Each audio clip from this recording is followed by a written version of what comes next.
Hey, welcome back. It's Jason Walter here. The National Association of Realtors just reported today that home sales actually decreased by 5.4% from May. They also decreased by 14.2% from 1 year ago.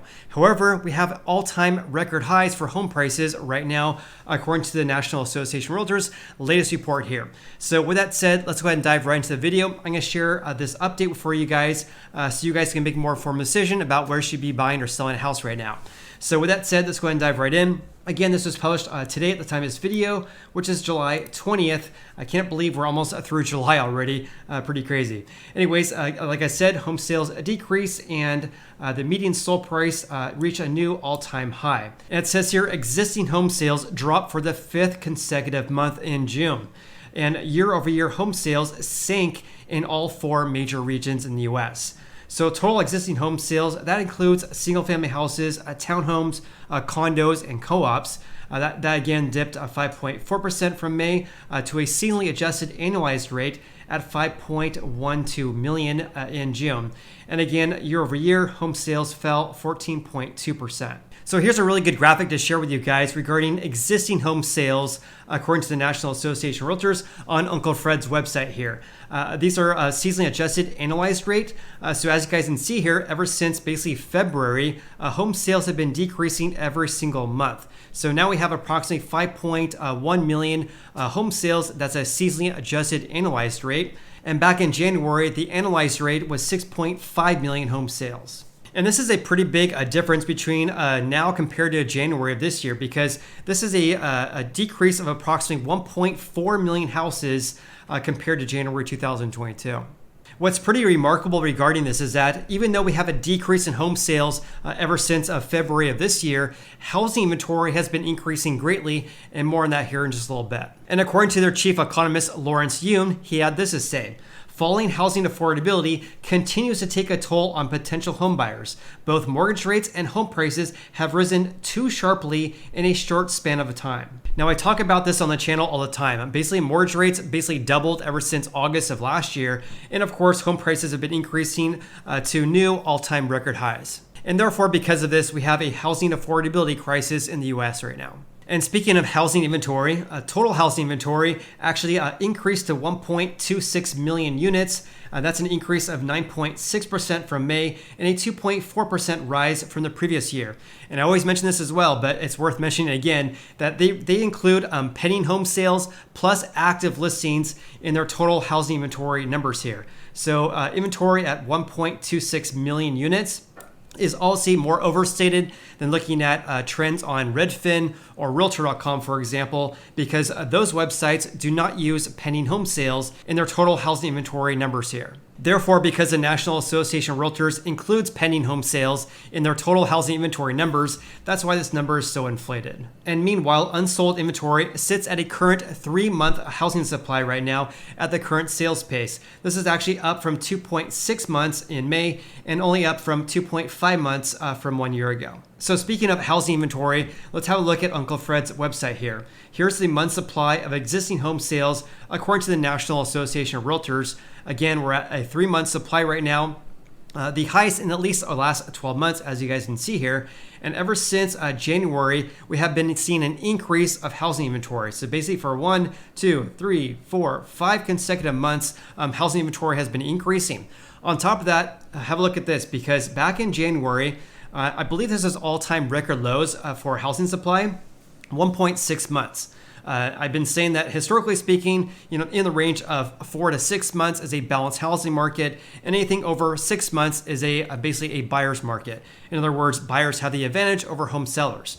But what I've been focusing on is not so much regarding this number regarding 4 to 6 months and 6 months or more. It's a buyer's market. What I'm actually really more focused on right now is looking at the trajectory regarding these housing stats right now. So back in January of this year, we had a 1.6 month supply. So in other words, from January of this year to June, housing supply basically doubled. And because housing supply has basically doubled, this is giving more home buyers more options right now. And that's why we're seeing more price reductions and softening of home price growth right now. So one thing regarding this trajectory that I'm following right now regarding our housing market trends, if we were to move from basically all-time record lows of 1.6 months to a 6-month housing supply, that would crash this housing market. In my personal opinion, we would need to see month supply increase to about 4 months in order to move to a more of a buyer's market right now.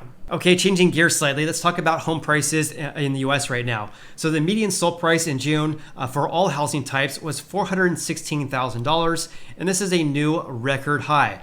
This also marks 124 consecutive months of year-over-year increases, the longest running streak on record. As you guys all know, if you follow the channel, I really don't like this last sentence here because this implies that we've had home price gains for 124 consecutive months. However, though, on a month-to-month basis, we have fluctuations.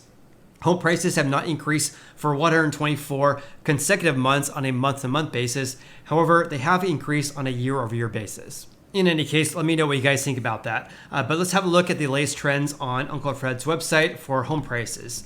So back in 2021, for June 2021, I should say, we reached all-time record highs. That was the all-time record high back in 2021 at $366,900. As you can see there, ever since June, home prices decreased through September in 2021. And in 2022, this year, we surpassed all-time record highs back in March of 2022. So for 4 consecutive months, we've had all-time record highs for home prices in the US right now. Again, the median sold price, $416,000, compared to the all-time record high in 2021 was $367,000. So this housing market right now is quite the anomaly, right? We have a lot of indicators right now that's telling us that home buying demand is decreasing greatly because we have price reductions, fewer people submitting loan applications for home purchases, pending home sales are down, closed home sales are down, et cetera, et cetera. Yet we have all-time record highs for home prices being broken right now. So one thing I want to mention regarding this is that home prices are the most lagging indicator we have in our housing market. If you're so focused regarding home prices or home sold prices, you're about 1 to 2 months behind regarding what the housing market was like 1 to 2 months ago. This is because it takes approximately 30 days for a house to sell. And so when you're looking at sold prices, that's really what the housing market was like about 1 to 2 months ago when the home seller accepted an offer from the home buyer. Therefore, if I had to guess, because we're seeing a strong pullback in home buying demand, home sold prices should decrease in the second half of this year. But the severity of that is anyone's guess, but I'll definitely keep you posted regarding that. And speaking of records being broken, days on the market, or the median days on the market, was only 14 days in June. This is actually down from 16 days in May. This is a time period when a home seller lists their house for sale to when they ultimately accept an offer from a home buyer and the house actually closes escrow. That's days on the market. So that took only 14 days on average in June. And this is the lowest reading since the National Association of Realtors began tracking this back in May 2011. On top of this, about 88% of houses sold in June were on the market for less than 1 month. And Lawrence Yun had this to say: "Finally, there are more houses on the market.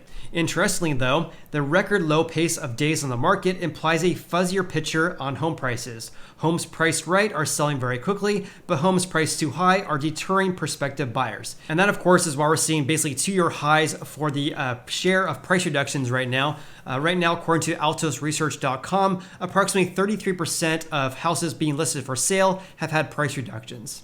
Okay, let's talk about first-time home buyers as well as investor purchases in the US right now. So first-time home buyers were responsible for 30% of all home sales in June, and this was up slightly from the 27% in May of this year and down slightly from 31% in June 2021. In regards to investor purchases and all cash sales account for 25% of all transactions in June, and that was on par with last month and also compared to 1 year ago as well. Individual investors or second home buyers, who make up many cash sales, of course, purchased 16% of all houses in June. That was unchanged from May and a slight increase from 14% in June 2021. And meanwhile, distressed sales, which are defined by foreclosures and short sales, for example, is basically still non-existent, representing less than 1% of all sales in June. And by the way, the average 30-year fixed-rate mortgage was about 5.52% in June compared to 5.23% in May. But look at this. Compared to 1 year ago, look at that. 2.96% was the average 30-year fix just 1 year ago. Now it's 5.5% as of June. In regards to mortgage rates, Yoon went on to say the following here. If consumer price inflation, or the CPI, continues to rise, then mortgage rates will move higher. Rates will stabilize only when signs of peak inflation appear. If inflation is contained, then mortgage rates may even decline somewhat. Obviously, inflation right now is definitely not contained, so we have a ways to go regarding that. They also cite Realtor.com's housing market update as of June. It says here that the largest year-over-year median list price growth, in other words, the asking prices that home sellers are asking for their houses, the median list price growth, the highest was actually in Miami at 40.1%, absolutely insane. So the asking prices for houses in Miami from June 2021 to June 2022 increased by 40%. Can you say not sustainable? Orlando increased by 30.6%, and Nashville, Tennessee increased also by 30.6%. In contrast, Austin, Texas reported the highest increase in the share of houses that had a price reduction compared to last year. That increase in the share of price reductions in Austin, Texas increased by almost 25 percentage points. And speaking of Austin, Texas, let's have a look at the latest trends on Redfin's website here, because this is pretty interesting here. Take a look at this. Here's Austin, Texas as of June 2022. They have approximately 4,366 houses for sale as of June 2022. And this is the highest numbers since the summer months of 2019. Also, the number of active listings or housing inventory has basically doubled in Austin, Texas ever since February of this year, when they had approximately 2,200 houses for sale. And again, now they have approximately 4,400 houses for sale. So because we're seeing this giant increase of housing supply in Austin, Texas, they have a lot of price reductions right now. So here's the share price drops. Take a look at this. As of February 2022, the share was only 7.7%. That means 7.7% of active listings in February 2022 had price reductions. But look at this trajectory here, because right now they have approximately 40.9% of the listings right now have price drops compared to only 7% in February of this year. And because they're seeing this increase of housing supply, a lot more price reductions, as you guys saw there, they're seeing fewer houses selling above asking price as well. So as of May 2022, the share of houses that sold in May that sold for over asking was 71.2%. But in one single month, it decreased to 59.7%. And last but not least, we're starting to see a softening in home prices in Austin, Texas as well. So as of May 2022, the median sold price was $675,000. I believe that was an all-time record high. But in June, that decreased to $630,000. Obviously, this is a short-term trend, but given that they have about 40% of listings that have price drops and a big increase of housing supply, this could continue to decrease in the months ahead. Anyways, I thought that was interesting to share because Austin, Texas, Boise, Idaho, Phoenix, Arizona, Sacramento, for example, were absolutely big hot spots for people moving to those areas over the last couple of years here. And of course, because of that, home prices have increased greatly. But times are changing right now.